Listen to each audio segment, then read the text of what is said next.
지난 한 주간 잘 보내셨나요? 또 추석 연휴도 또 가족들과 함께 좋은 시간을 보내셨나요? 또 오늘 두 번째 성경의 삶에 대해서 말씀을 드리고자 합니다. 먼저 그 전에 이 사랑방 모임이 이번 주부터 시작되기 때문에 여기에 대해서 간략하게 몇 가지만 더 설명을 드리고자 합니다. 첫째는 사랑방 모임은 이번 주간부터 시작합니다. 매주 이렇게 한다는 거 이렇게 꼭 기억하시기 바랍니다.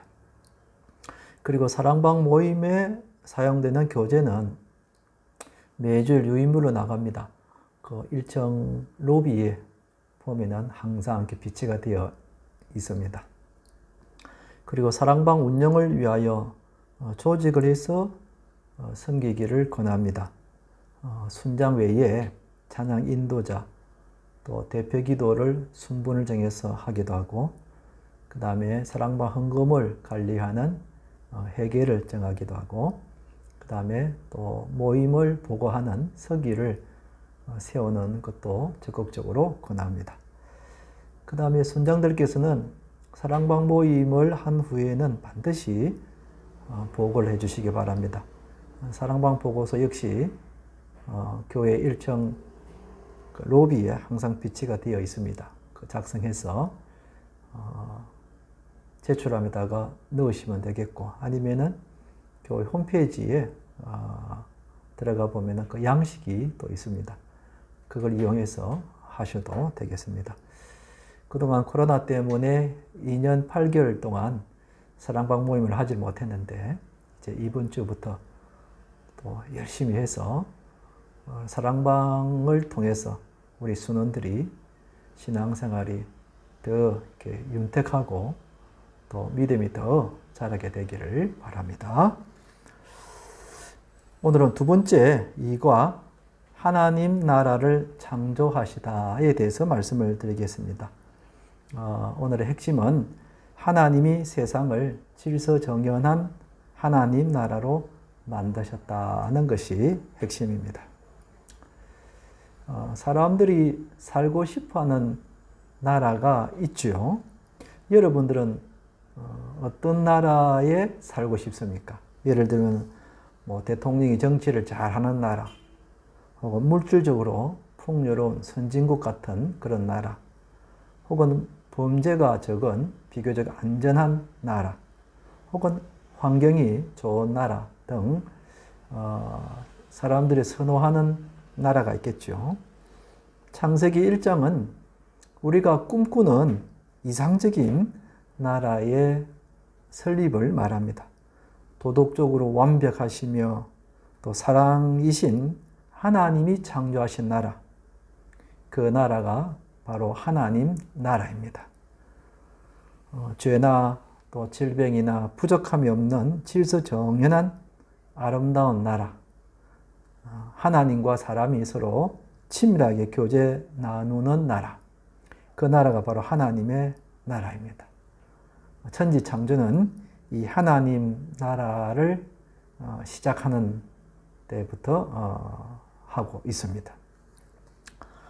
첫째, 하나님 나라를 창조하시다. 성경에 제일 처음 나오는 구절이 창세기 1장 1절에 이렇게 나와 있죠. 태초에 하나님이 천지를 창조하시니라 그랬습니다. 사실 이스라엘 백성들이 이 창세기를 제일 처음 접했을 때에는 그들이 출애굽해서 광야에 살고 있을 때였습니다. 그때 모세가 모세 오경을 기록을 했거든요. 그때 이스라엘 백성들은 여러 가지 우상과 그리고 신들을 숭배하고 있었습니다. 이제 그럴 때에 이 창세기 1장 태초에 하나님이 천지를 창조했다. 하나님만이 유일하신 창조주가 되시고 참 신이다 하는 것을 강조하기 위해서 이 구절이 나오게 된 거죠. 여기 보면은 세상은 우연히 생겨난 것이 아니라 분명 하나님이 창조하셨다는 것입니다. 여러분, 많은 진화론자들, 그리고 불신자들은 이 세상이 수많은 세월을 거치면서 우연히 물질들이 서로 결합하고 연결되어서 지금의 이런 세상이 이루어졌다고 그렇게 생각합니다. 그러나 이것은 터무니없는 이야기죠. 이 세상은 분명 창조주가 있는 겁니다. 교회 다니지 않는 사람들이 말하는 것은 마치 무엇과 똑같냐면은 이 시계 안에 부속이 얼마나 많습니까? 그런데 이 시계가 세월이 지나면서 이 세부치들이 닳고 모양 갖추어져 가지고 서로 스스로 이렇게 결합이 되어 가지고 시계가 탄생됐다 하는 것과 똑같습니다.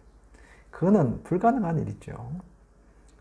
이 세상은 그렇게 된 것이 아니라 분명 하나님께서 창조하셨다는 것입니다. 그리고 두 번째로 창조라는 단어는 오직 하나님만이 주어로 올 수 있는 단어라는 것입니다. 우리 사람은 무에서 유로 만들 수 없습니다. 있는 것을 가지고 우리가 또 다른 것으로 만들 수 있고 모양을 변형해 갈 수 있지, 아무것도 없는 상태에서 만들 수는 없는 거죠. 이 창조라는 것은 아무것도 없는 가운데서 이 창조를 했기 때문에 이 창조라는 단어는 오직 하나님만이 할 수 있는 그런 단어입니다. 그리고 세 번째, 성경의 첫 구절은 예수님을 통해 우리를 구원하신 하나님이 온 세상을 창조하신 왕이심을 선언한다. 천지를 창조하신 그 하나님이 사람의 모습으로 이 땅에 오신 분이 바로 예수님이라는 거죠. 그러니까 창세기에서 우리는 예수님을 볼 줄 알아야 되겠죠. 그래서 창세기 1장 1절은 성경에서 가장 중요한 교리이자 신앙 고백입니다. 하나님만이 이 세상의 창조주가 되시고, 그리고 구원자가 되시고 유일하신 참 신이다 하는 우리 신앙 고백이 여기에 담겨져 있는 거죠. 두 번째는 질서정연한 하나님 나라다 하는 것입니다. 여러분, 세계의 여러 나라들 보면 그 나라들의 특징들이 있죠. 우리나라 가까이 있는 중국을 보면은 중국은 굉장히 넓습니다. 그리고 인구가 굉장히 많은 것이 특징이죠. 또 건너편에 있는 일본은 섬나라라 하는 것이 또 특징이죠. 그렇다면 하나님 나라의 특징은 무엇일까? 창세기 1장 2절에서 5절에 제가 한번 읽어보겠습니다. 땅이 혼돈하고 공허하며 흑암이 깊음 위에 있고 하나님의 영은 수면 위에 운행하시니라. 하나님이 이르시되 빛이 있으라 하시니 빛이 있었고 빛이 하나님이 보시기에 좋았더라.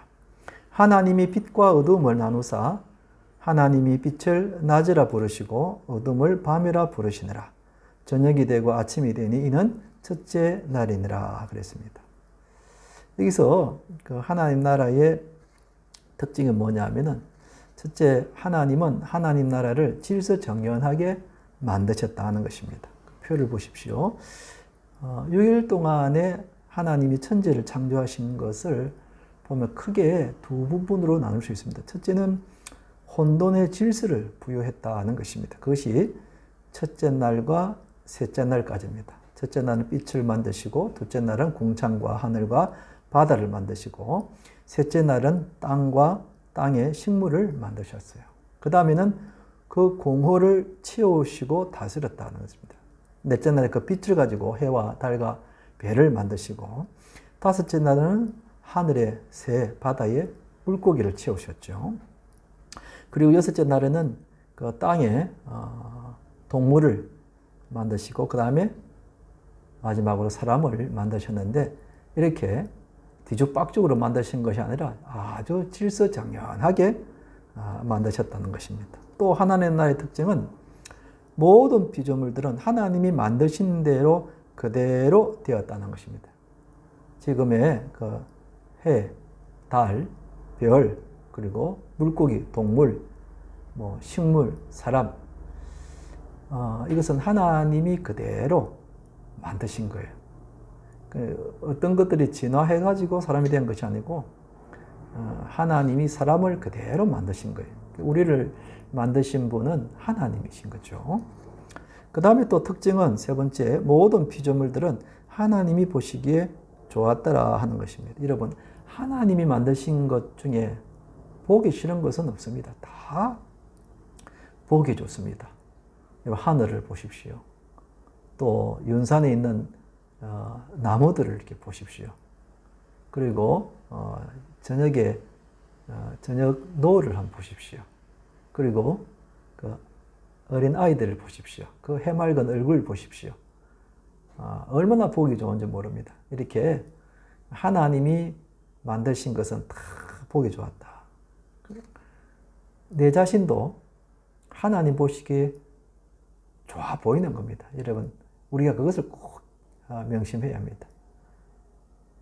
예수 믿는 우리들은 세상 만물을 보는 눈이 이렇게 하나님의 시각으로 바라봐야 합니다. 그래서 긍정적이고 항상 기쁘고 감사하고 그런 시각으로 바라봐야 하겠죠.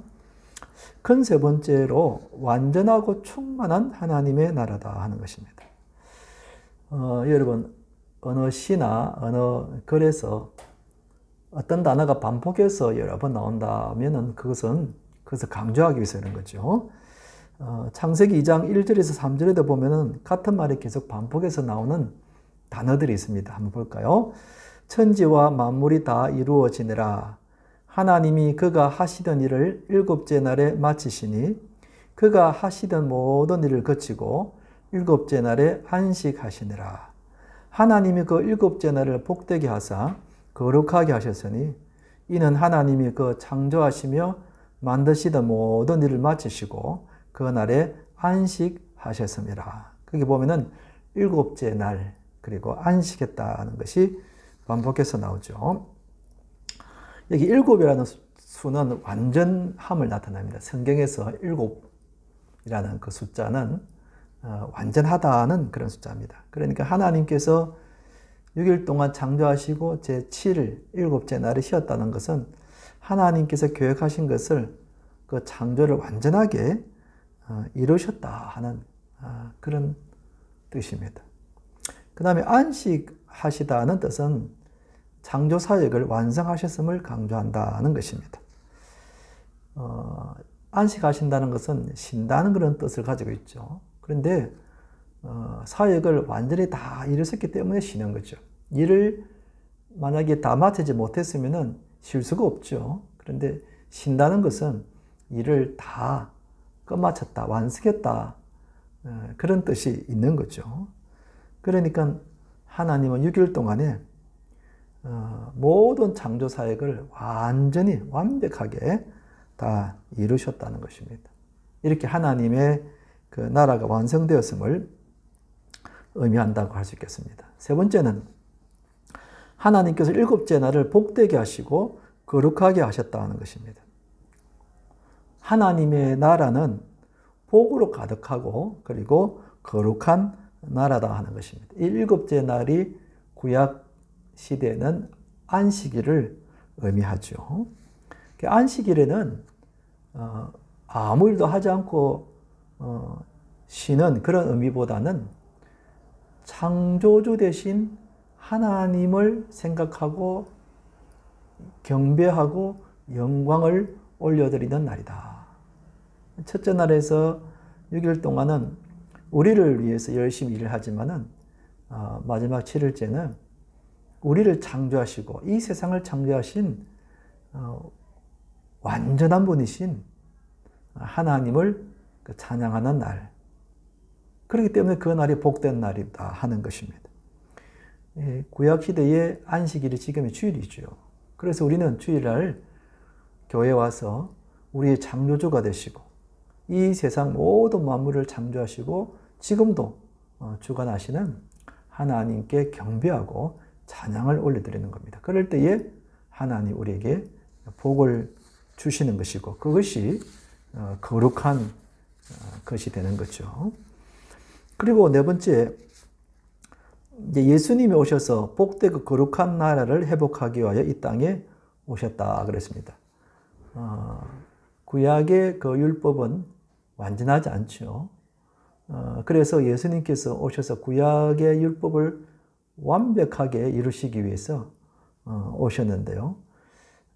이 땅에서 하나님의 나라는 사람들의 죄로 인해서 완전하지가 못한 겁니다. 그래서 예수님이 오셔서 예수님을 믿음으로써 저 천국에서 완전한 하나님의 나라를 또 이루어 가시는 겁니다. 그래서 예수님이 이 땅에 오셨고, 그리고 예수님을 믿는 모든 사람들은 천국에서 또다시 완전한 하나님의 나라를 이루어 가시는 거죠. 이것이 오늘 강의의 주 내용이라고 할 수 있겠습니다. 자, 포인트를 보면은 첫째, 하나님이 하나님 나라로 세상을 창조하셨다는 것입니다. 둘째는 하나님의 뜻대로 하나님 나라를 질서정연하게 만드셨다는 것이고, 셋째는 하나님이 완전하고 충만한 하나님 나라 창조를 마치셨다 하는 것이 오늘 이과의 포인트라고 할 수 있겠습니다. 이것으로 오늘 제 이과를 마치겠습니다. 그동안 경청해 주셔서 감사합니다. 과제물을 작성하셔서 제출함에 넣어주시고, 그리고 질문할 사항이 있으시면 언제든지 그 과제물에 기록해서 내주시면 간단한 답이면 과제물에다가 답을 해드릴 거고, 아니면 좀 설명이 필요한 부분이 있으면 문자나 카톡 혹은 직접 만나서 답변을 드리도록 하겠습니다. 이번 한 주간도 주님과 동행하시며 복된 한 주간이 되기를 주님의 이름으로 축원드립니다. 감사합니다.